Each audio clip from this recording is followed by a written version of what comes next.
বহু বছর পর আপনার রব আপনার কাছে আয়াত নাজিল করে বলেন, ওয়াদ-দুহা ওয়াল-লাইলি ইযা সাজা, উজ্জ্বল দিনের কসম এবং রাতের কসম যখন তা নিঝুম হয়ে যায়।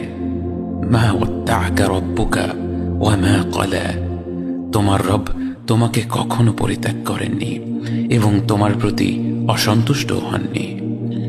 ওয়ালাল আখিরাতু খায়রুল লাকা মিনাল উলা, নিঃসন্দেহে তোমার জন্য পরবর্তী যুগ পূর্ববর্তী যুগের চেয়ে ভালো।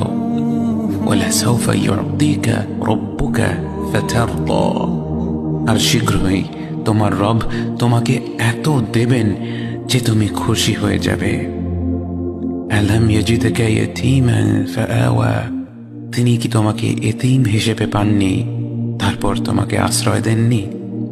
ওয়াওয়াজাদাকা দাল্লান ফাহাদা, তিনি তোমাকে পথ না পাওয়া অবস্থায় পান তারপর তিনিই পথ দেখান।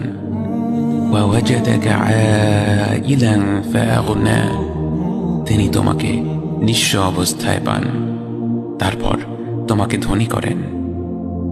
فأما اليتيم فلا تقهر وأما السائل فلا تنهر وأما بنعمة ربك فحدث, কাজেই এতিমের প্রতি কঠোর হয়ো না, সাহায্য প্রার্থনাকারীকে তিরস্কার করো না, আর নিজের রবের নিয়ামত প্রকাশ করো।